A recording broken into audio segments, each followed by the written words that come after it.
பனை மரம் பாலைவனத்துல கூட வரும்னு சொன்னாங்க. ஆனா தமிழ்நாட்டில் செத்துக்கிட்டு இருக்குது. அப்படியானா என்ன அர்த்தம்னா தமிழ்நாடு மிக மோசமான பாலையாக மாறிக்கொண்டிருக்கிறது.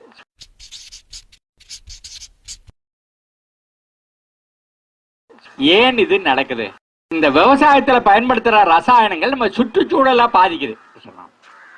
அது பூமிக்குள்ள இறங்குது, மழை தண்ணியோடு சேர்த்துக்கிட்டு இறங்குது. ஆனா 300 அடிக்கும் கீழே இருந்து குடிக்க தண்ணி எடுத்தீங்கன்னா அதுவும் விஷமாவே இருக்கு. எங்கெங்கேயோ சுத்தி அந்த புல்லு வைக்கோல் இதை திங்கிற மாடுக்குள்ள விஷம் போயிடுது. மாடு கொடுக்கிற பால் விஷமாயிடுச்சு, பாலை குடிக்கிற பெண்ணு விஷமாயிடுச்சு. பெண் குழந்தை பெற்று பால் கொடுக்கும் போது தாய்ப்பாலே விஷமாயி போச்சு. இதை விட ரொம்ப மோசமான ஒரு நிலைமை உலகத்துல வேற எங்கேயும் வர முடியாதுன்னா, ஒரு தாய் தாம் பெற்ற குழந்தைக்கு கொடுக்கறதே விஷத்தை கொடுக்குறா அப்படின்னு சொன்னா இது உள ரீதியாகவும் உடல் ரீதியாகவும் நம்ம ஒரு ரொம்ப மோசமான ஒரு நிலையில இருக்கோம். அப்ப இதுல இருந்து விடுபடுவது எப்படி? என்ன சொல்றேன்னாக்க, இயற்கையில சில விதிகள் இருக்கு. அந்த இயற்கை விதிகள் நீங்க நானும் எல்லாம் பிறக்கிறதுக்கு முன்னாடியே இருந்தது. நாம செத்து போனா அதுக்கப்புறமா அது இருக்கும். அந்த இயற்கை விதிகளை மட்டும் நம்ம தெரிஞ்சுக்கிட்டோம்னா போதுமானது. நம்ம அதிகப்படியா என்ன பேசிட்டோம்னா 40 விழுக்காடு நைட்ரஜன் போடணும், N போடணும், 20 P போடணும், 20 K போடணும் அப்படின்னு. அது ரசாயனங்களை போட போட என்ன பண்ணுது, அந்த பூமியில் இருக்கிற உயிரெல்லாம் செத்து போயிடுது.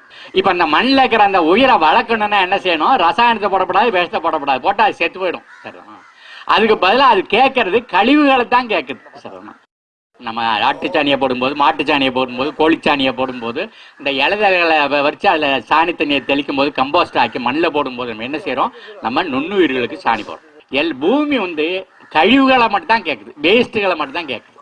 ஆகையினால நாம வேஸ்ட்டுகளை மட்டும் நிலத்துக்கு திருப்பி கொடுக்க நம்ம பழகிட்டமாக்கும், நிலம் நமக்கு கொடுத்துக்கிட்டே இருக்கும்.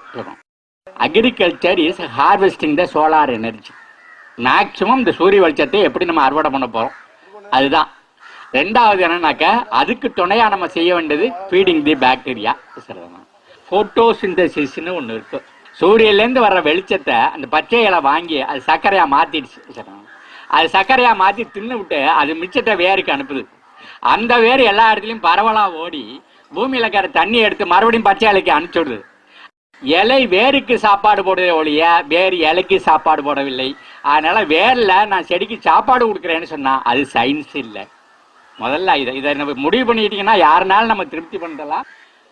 அப்ப நம்ம ஆட்டு சாணி மாட்டு சாணி இதெல்லாம் மண்ணில் போடுறோமே, அப்ப அது என்ன அப்படின்னா, அது என்னன்னா அந்த மண்ணில் இருக்கிற நுண்ணுயிர்கள் பாருங்க. நிறைய பாக்கெட்ல போட்டு விவசாயத்துலாம் கொடுக்குறோம். அசோஸ்பெயிலுங்கிறோம், ரைசோபியோங்கிறோம், பாசோபாக்டீரியாங்கிறோம், சூடோமோனாஸ்ங்கிறோம். அதெல்லாம் கண்ணுக்கு தெரியாத உயிர்கள். அந்த கண்ணுக்கு தெரியாத உயிர்கள் காத்துல இருக்கிற நைட்ரஜன் எடுத்து செடிக்கு சப்ளை பண்ணுது.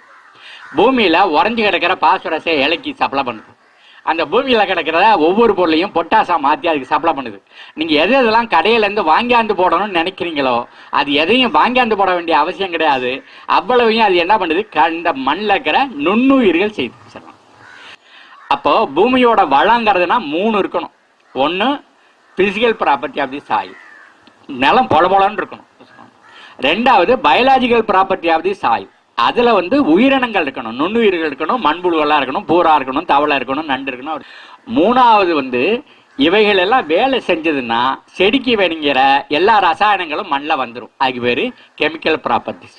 Physical property, biological property, chemical property, 3 சேர்ந்தாதான் நில வளம். அந்த நிலம் தான் நம்ம செடிகளை வளர்த்து நமக்கு வேணுங்கிறலாம் வாரி வாரி கொடுக்கும்.